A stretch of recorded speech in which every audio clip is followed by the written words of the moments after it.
Hello everyone, welcome to Himalaya channel. Let us continue our discussion of medieval Indian history question. Topic Mughal Empire.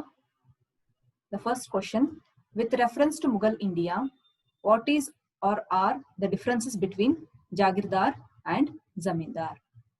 The first statement, Jagirdars were holders of land assignments in lieu of judicial and police duties, whereas Zamindars were holders of revenue rights without obligation to perform any duty other than revenue collection.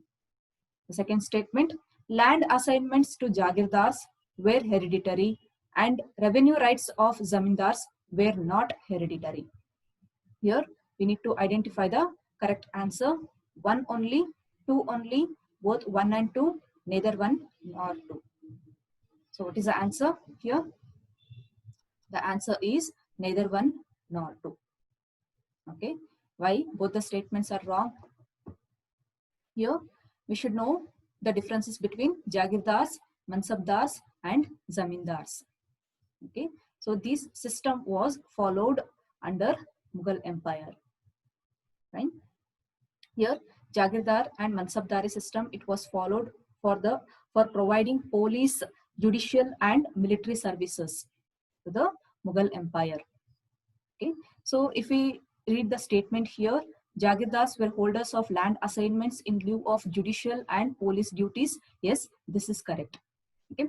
Whereas Zamindars were holders of revenue rights without obligation to perform any duty other than revenue collection. Okay. This perform any duty. Okay. This seems to be wrong. Why? Because even Zamindars too had to render military duties. They had to perform khidmat, such as providing soldiers gifts to the court. Okay. So this second point becomes wrong here. That is why this statement becomes wrong. And coming to the next statement, if you see, land assignments to Jagirdars were hereditary and revenue rights of Zamindars were not hereditary. Actually, it is a reverse. Okay. See, Jagirdari was not a hereditary system. Okay. They were transferred. However, Zamindars and Zamindari system was hereditary because they had to look over the rural society. Fine. Hope this is clear. Jagirdar and Zamindars. So the answer is neither 1 nor 2. The next question, consider the following statements. Saint Nimbarka was a contemporary of Akbar. Saint Kabir was greatly influenced by Sheikh Ahmad Sirhindi. So here, which of the statements given above is or are correct? 1 only, 2 only, both 1 and 2, neither 1 nor 2. Okay, what is the answer here? The answer, okay, the answer is neither 1 nor 2. Why both the statements are wrong? So here, contemporary of Akbar, okay, influenced by other person, means to answer this question, we need to know the time period of these personalities. Fine. Saint Nimbarka, he was around 13th century AD. Akbar period, it was from 1556 to 1605, the ruling of him. And next he is Kabir, Saint Kabir, if you take, he was around 15th century AD. And here Ahmad Sirhindi, he was around 17th century AD. So here Nimbaraka, 13th century, Akbar around 16th century, so it doesn't match. And even with the Kabir as well as Ahmad Sirhindi, 15th century and 17th century, that doesn't match. Okay, so that is why these two statements are wrong. Okay, so if you wanted to have more information on Nimbarka, means he was a Telugu speaking Brahmin and he founded Nimbarka sect. Means Nimbarka sect, it promotes worshipping of Krishna and Radha, and he propounded Bhakti Yoga. Bhakti Yoga means yoga of devotion and faith. That devotion and faith was towards this Radha and Krishna.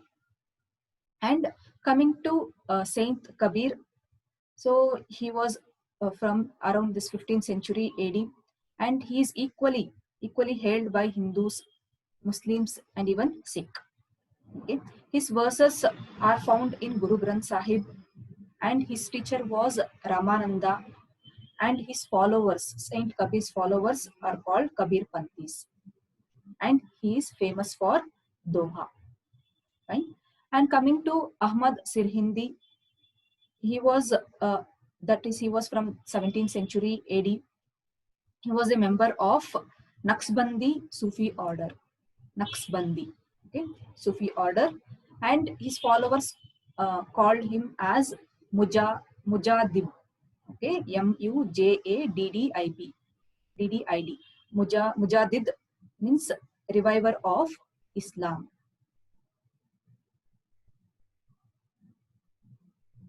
Right. So the next question, with reference to Mian Tansen, which one of the following statement is not correct? Okay, is not correct. Tansen was the title given to him by Emperor Akbar. Tansen composed Drupads on Hindu gods and goddesses. Tansen composed songs on his patrons. Tansen invited many ragas. Okay, so given the statements, which is not correct here? Not correct is A. Tansen was the title given to him by Emperor Akbar. Means rest all the statements are correct here. Okay. So Tansen period, if we take, he was around 1493 or 1500 to 1586, and Akbar period we know that is 1556 to 1605. So the original name of Tansen was Ramtanu Pandey. Okay, Ramtanu Pandey. He was a prominent figure of Hindustani classical music, because here also we can see the given statements are here, all these three statements are correct. And originally he was under Hindu king of Rewa, Raja Ramachandra Singh, and later, okay, with the request of Akbar, he was moved to Mughal court, and he became one among the Navaratnas, and Akbar gave him the title Mian, M-I-A-N. Mian means learned man. Okay, so not the Tansen title. Fine. The next question, who among the following Mughal emperors shifted emphasis from illustrated manuscripts to album and individual portrait? Here, given the Mughal emperors, so we need to identify the emperor who focused on individual portrait rather than this manuscripts, illustration of manuscripts. Okay. Here, what is the answer? Answer is C. Jahangir. Okay. So illustration of manuscripts, it was found during Akbar period. Okay. For example, if you take Razmannama, okay, Razmannama, Razmnamah. Okay. Razmannama means it is a Persian translation of Mahabharata. And during Jahangir's period of time, it was more focused on individual portraits. The next question, which one of the following foreign travelers elaborately discussed about diamonds and diamond mines of India? Okay, given the foreign travelers here, Francois Bernier, Jean Baptiste Tavernier, Jean de Thionot, Abbe Barthélemy Care. Okay, so what is the correct answer here? Correct answer is Jean Baptiste Tavernier. Next question. Consider the following. The arrival of Babur into India led to the first statement, introduction of gunpowder in the subcontinent, introduction of arch and dome in the region's architecture. The next statement here, establishment of Timurid dynasty in the region. So we need to identify the correct answer. 1 and 2 only, 3 only, 1 and 3 only, 1, 2 and 3. So what is the correct answer? Means Okay, is it Babur who introduced gunpowder, or is it Babur who introduced arch and dome architectural features here? Okay, what is the correct answer? Correct answer is C, 1 and 3 only. Okay, actually it should be 3 only is the answer. Okay, somewhere it has been wrong, because if you look at the introduction of gunpowder in the subcontinent, it was done earlier itself, probably in 13th century by Mongols. Okay, and introduction of arch and dome in the regions of architecture here. So this was popular even in under this Delhi Sultanate itself. Okay, it was not introduced by arrival of Babur. Okay, so only 3 is the answer here. 3 only. Establishment of Timurid dynasty in the region. Okay, when we know that 1526 AD. Okay, please do the correction here. It is answer is B, that is 3 only. With whose permission did the English set up their first factory in Surat? Is it under Akbar, Jahangir, Shah Jahan, Aurangzeb? Okay, first factory, English East India Company. So what is the answer? Under Jahangir. Okay, so when it was established in 1613 AD. Okay, English East India Company. They came in 1608 AD itself, but at that time they did not get the permission. Only in 1613 AD they got permission to set up factory at Surat. Okay, under Jahangir's period. The next question: during the time to which Mughal emperor did the English East India Company establish its first factory in India? The same question it is asking another way.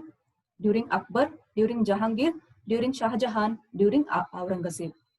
So what is the answer? Answer is during the period of Jahangir, English East India Company got permission to set up factory at Surat. The next question: in Indian history, who was Abdul Hamid Lohari? An important military commander during Akbar's reign, an official historian of the reign of Shah Jahan, an important noble and confidant of Aurangzeb, a chronicler and poet during the reign of Muhammad Shah. So here they are asking who was Abdul Hamid Lahori. Okay, so what is the correct answer? The correct answer is he was an official historian of the region of Shah Jahan. The next question: Alam Khan, one of those who invited Babur to invade India, was. Who was Alam Khan who invited Babur to invade India? Was he an uncle of Ibrahim Lodi and a pretender to the throne of Delhi, or a cousin of Ibrahim Lodi who was ill-treated and expelled from the country? The father of Dilwar Khan, to whom cruel treatment was meted out by Ibrahim Lodi, a high official in Punjab province who was very much. Okay, this statement is discontinued here. Okay, so what is the correct answer? The correct answer is an uncle of Ibrahim Lodi and a pretender to the throne of Delhi. Okay, so here if you look at the options, it is very close. Okay, was he an uncle of Ibrahim Lodi or a cousin of Ibrahim Lodi? Okay, we know that during the period of Ibrahim Lodi, he ill-treated his nobles, he ill-treated his relatives. Okay, so because of that only Babur was invited to India, okay, to defeat Ibrahim Lodi. Now closely they have asked who is this Alam Khan. Okay, so we need to have a detailed information about that. He was an uncle of Ibrahim Lodi. Okay. Next one, the Battle of Dharmat was fought between whom and whom? Battle of Dharmat. Is it between Muhammad Ghori and Jaichand? Between Babur and Afghans? Between Aurangzeb and Dara Shikoh? Between Ahmad Shah Durrani and the Marathas? Okay, what is the answer? The answer is between Aurangzeb and Dara Shikoh. Here, so these two were the sons of Shah Jahan. Okay, for the throne, that is for the Shah Jahan throne, the battle occurred, Battle of Dharmat, in 1658 AD. Okay, in this battle, Dara Shikoh was defeated by Aurangzeb. The next question, how did not Mughal Emperor Jahandar Shah's reign come to an early end? Okay, here so many mistakes I am finding. It is not how did not, it is how did Mughal Emperor Jahandar Shah's reign come to an early end? Okay, so the first statement, he was deposed by his wazir. He died due to a slip while climbing down steps. He was defeated by his nephew in a battle. He died of sickness due to too much consumption of wine. Fine. So what is the answer? So they are asking about the later Mughal emperor. Okay. So what is the answer here? Answer is he was defeated by his nephew in a battle. Okay. So later Mughal emperors, who comes after whom, it is very important. Okay. First is Bahadur Shah, then comes the Jahandar Shah. Okay. Jahandar Shah will be defeated by his nephew. Who is his nephew? Nephew is Farrukhsiyar. Okay. Farrukhsiyar, with the help of Syed brothers in 1713 AD, will defeat the Jahandar Shah. Fine. So hope that is clear. We will move on to this CSAT passage. A landscape scale approach to land use can encourage greater biodiversity outside protected areas. During Hurricane Mitch in 1998, farms using eco-agricultural practices suffered 58%, 70%, and 99% less damage in Honduras, Nicaragua, using conventional techniques. In Costa Rica, vegetative windbreaks and fenceros boosted farmers' income from pasture and coffee while also increasing bird diversity. Agricultural fields